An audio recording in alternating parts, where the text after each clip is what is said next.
పురపాలక శాఖ మంత్రిగా నారాయణ బాధ్యతలను స్వీకరించారు. ఈ సందర్భంగా మంత్రి మాట్లాడుతూ పాత మాస్టర్ ప్లాన్ ప్రకారమే రాజధాని నిర్మాణం జరుగుతుందని అన్నారు. త్వరలోనే రాజధాని పునర్నిర్మాణ పనులు ప్రారంభిస్తామన్నారు. 2.5 ఏళ్లలో అమరావతిలో కీలక నిర్మాణాలు పూర్తి చేస్తామని తెలిపారు. సచివాలయం, అసెంబ్లీ, అధికారులు, ఉద్యోగుల ఇల్లు పూర్తి చేస్తామన్నారు. ప్రపంచ టాప్ 5 రాజధానుల్లో అమరావతి ఉండాలని చంద్రబాబు లక్ష్యమని తెలిపారు. రాజధాని నిర్మాణం వల్ల అన్ని జిల్లాల్లో అభివృద్ధి జరుగుతుందని మంత్రి నారాయణ తెలిపారు.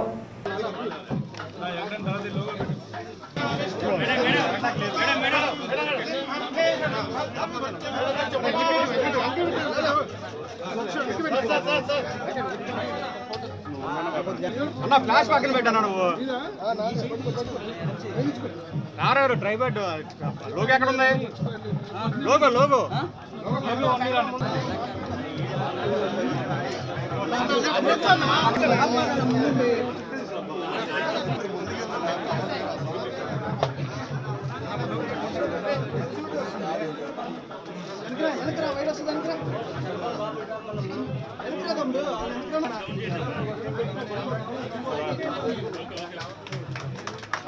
దింపనా?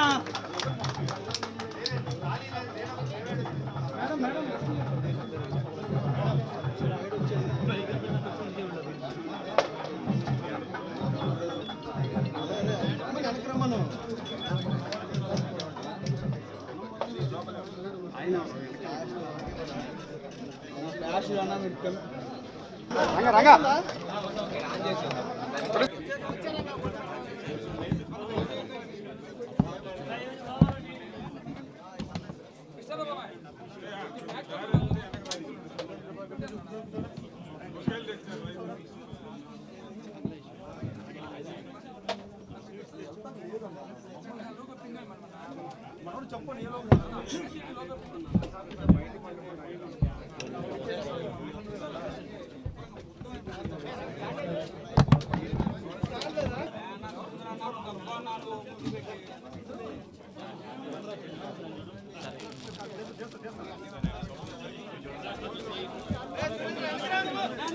అందరికీ నమస్కారాలండి. ఈరోజు నేను మున్సిపల్ శాఖ మంత్రిగా పదవి బాధ్యతలు తీసుకొని సీట్లో కూర్చోవడం జరిగింది.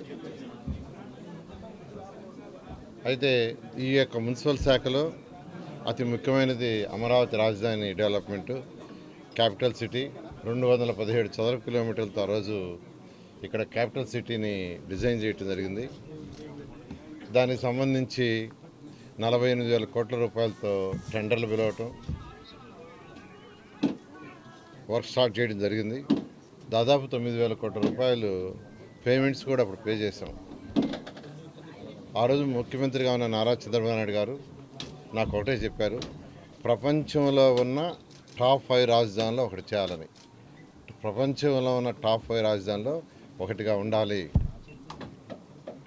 ఒక డిజైన్లే కాదు, ఇక్కడ చేసే ప్రతి పని వల్ల ఆర్థికంగా రాష్ట్రం డెవలప్ కావాలి. ఇక్కడ ఏ యాక్టివిటీ చేసినా దానివల్ల రాష్ట్రంలో ఉన్న పాత జిల్లాలు 13 జిల్లాల్లో ఆర్థికంగా పెరగాలి. బిల్డింగ్లే కాదు, అలా యాక్చువల్గా డిజైన్ చేసాం. దానికి సింగపూర్ గవర్నమెంట్ వాళ్ళ సపోర్ట్ తీసుకున్నాం.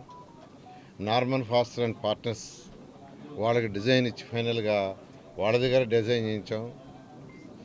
తర్వాత రోడ్లు, డ్రైన్స్, డ్రింకింగ్ వాటరు, ఈ ప్రాజెక్టులన్నీ టెండర్లు ఇచ్చాం. అన్నీ ఆల్మోస్ట్ ఆల్. వాటిలో మెజారిటీ పార్ట్ కూడా కవర్ అయింది. అయితే అధికారుల కోసంగా హౌసెస్ షీర్వాల్ టెక్నాలజీలో దాదాపు 90% అయిపోయినాయి. మంత్రులకు కావచ్చు, సెక్రటరీలకు కావచ్చు, రకరకాల గ్రేడ్ అధికారులకు కావచ్చు చేసాం. అదేవిధంగా ఇవన్నీ చేయటానికి రైతులు, ఈరోజు నేను చెప్తున్నాను, రైతులు ఇక్కడ నా వెనకాల ఉన్నారు. 2015 జనవరి 1 ల్యాండ్ పుల్లింగ్ నోటిఫికేషన్ ఇస్తే 2015 ఫిబ్రవరి 28వ తేదీ అర్ధరాత్రికి 34,000 ఎకరాలని ఒక చిన్న లిటికేషన్లో కూడా లేకుండా రాజధాని కట్టడానికి రైతులు ఇచ్చారు. అది మా ముఖ్యమంత్రి గారి మీద నమ్మకంతో ఇక్కడ ఒక మంచి క్యాపిటల్ డెవలప్ చేస్తాం అనే ఉద్దేశం తెచ్చారు. రాష్ట్ర రాజధానికి ఇచ్చారు. అట్లాంటి రాష్ట్ర రాజధాని యాక్చువల్గా గత ప్రభుత్వం పూర్తిగా నిర్విరామం చేసి 3 రాజధానులు అంటూ మూడు ముక్కలాట ఆడి పూర్తిగా నాశనం చేశారు. రైతులకు ఇవ్వాల్సిన కౌలు గీవులు కూడా సరిగా ఇవ్వక వాళ్ళని నానా ఇబ్బందులు పెట్టారు. ఏదేమైనప్పటికీ ప్రజలు ఈ అరాచక పాలన చూసి విసిగిపోయి ఈరోజు ఎన్డీఏ కూటమికి 164 సీట్లు ఇచ్చారు. ముఖ్యమంత్రి గారు ఒకటే చెప్పారు, మళ్ళీ ఈ శాఖ నాకు ఇచ్చి, గతంలో ఈ శాఖ నిర్వహించావు, నీకు అనుభవం ఉంది, ఆ అనుభవంతో దీన్ని ప్రపంచంలో టాప్ 5 రాజధానిలో ఒకటి చేయాలా, ఇక్కడ కట్టే రాజధాని వల్ల రాష్ట్రంలోని 13 జిల్లాల యొక్క ఆర్థిక స్థితి పెరగాలి అని ఇచ్చారు. ఖచ్చితంగా నేను యాక్చువల్గా మంత్రిగా స్వీకరించినప్పటి నుంచి నేను స్టడీ చేస్తూ ఉన్నాను. గత అనుభవం 2014 నుంచి 19 దాకా నేను చేసిన స్టడీ అంటే అప్పుడు యాక్చువల్గా అమరావతి రాజధాని కట్టడానికి అనేక దేశ విదేశాలు తిరిగా. ఒక దేశం కాదు, China, Japan, Russia, Singapore, Malaysia, Ashgabat, Asthana, ఇట్లా అనేక దేశ విదేశాలు తిరిగి యాక్చువల్గా దీన్ని డిజైన్ చేయడం జరిగింది. ఆ అనుభవంతో అధికారులతో అప్పుడు కూర్చొని డిస్కస్ చేసినప్పుడు కాంట్రాక్టర్లు, చిన్న కాంట్రాక్టులు కాదు, వాళ్ళంతా ఎల్ఎన్టీ, షాపుంజీ, మెగా, ఎన్సీసీ ఇలాంటి పెద్ద పెద్ద కాంట్రాక్టులు, వాళ్ళందరితో కూడా అప్పుడు డిస్కస్ చేశాను. ఇప్పుడు యాక్చువల్గా అధికారులతో డిస్కస్ చేసి గత నా అనుభవంతో ఖచ్చితంగా ఈ అమరావతి రాజధానిని 2.5 సంవత్సరంలో పూర్తి చేయగలని ప్రస్తుతానికి అనుకుంటున్నాను. అయితే ఇవాళ నుంచి అధికారులతో కూర్చొని ఒక 10-15 రోజుల్లో ఒక క్లారిటీ తెచ్చుకొని ఆ క్లారిటీనే ప్రజలకు కూడా టైం బౌండ్, ఎప్పుడు లోపల చేస్తాం, ఎలా చేస్తాం, ఏది రోడ్లు ఎప్పుడు పూర్తవుతాయి, వాటర్ లైన్స్ ఎప్పుడు పూర్తవుతాయి, బిల్డింగ్లు ఎప్పుడు పూర్తవుతాయి, సెక్రటరియట్ బిల్డింగ్స్ ఎప్పుడు పూర్తవుతాయి, ఇవన్నీ కూడా ఒక టైం బౌండ్ ఖచ్చితంగా రైతు సోదరులందరికీ ఎవరైతే ఆ రోజు త్యాగం చేశారో 34,000 ఎకరాల ల్యాండ్ని ఆ రైతులందరికీ ఆ టైం బౌండ్ ఇచ్చి ఆ టైం బౌండ్ ప్రకారం చేయడం జరుగుతుంది. Thank you. Same master plan ఏమీ మార్చాల్సిన అవసరం లేదు, ఎందుకంటే అది చాలా డీటెయిల్డ్గా స్టడీ చేసి చేసింది, అవసరం లేదు. గత ప్రభుత్వంలో 1,00,000 కోట్ల రూపాయల వ్యయం చేయలేక మేము 3 రాజధానులు చేయాల్సి వచ్చింది జగన్మోహన్ రెడ్డి గారు చెప్పారు. ఇప్పుడు 1,00,000 కోట్ల వ్యయం అవుతుందా అండి ఎస్టిమేటెడ్? అంటే అక్కడ ఫేజ్ 1, ఫేజ్ 2 అండి. ఫేజ్ 1లో అది 48,000 కోట్ల రూపాయలు. ఫేజ్ 2 అంటే మెట్రో అవన్నీ, అంటే ఫ్యూచర్లో మెట్రో కావచ్చు, ఇటువంటివన్నీ చేయడానికి టోటల్గా 1,00,000 కోట్లని యాక్చువల్గా ఎస్టిమేషన్ వేసాం. Phase 1, phase 2, phase 3. మనం ఫస్ట్ ఫేజ్ 1 చేస్తే సిటీ మొత్తం అయిపోతుంది. తర్వాత ఇంకా మెట్రో లైన్స్, ఎయిర్పోర్ట్ నుంచి ఇక్కడికి మెట్రో వేయటం, వాటికి యాక్చువల్గా అయ్యే అమౌంట్ ఉంటుంది. 2.5 yearsలో ఫేజ్ 1 అవుతుందని గతం నేను చేసిన వర్క్, నా అనుభవాన్ని బట్టి యాక్చువల్గా అసెస్మెంట్కి వచ్చాను. అయితే అధికారులతో కూర్చొని కన్ఫర్మ్ చేస్తాం.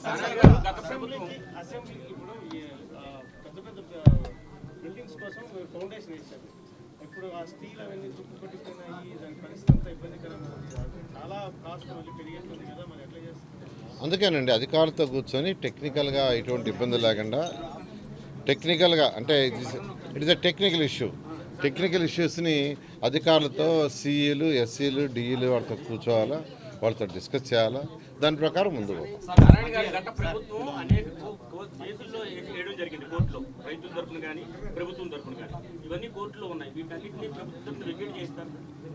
అంటే అన్నీ యాక్చువల్గా స్టడీ చేస్తామండి. లీగల్ డిపార్ట్మెంట్ ఉంది, లీగల్ డిపార్ట్మెంట్ ఆ కన్సర్న్ డిపార్ట్మెంట్స్ స్టడీ చేసి ఏం చేయాలో న్యాయం చేస్తాం, ఖచ్చితంగా న్యాయం చేస్తాం.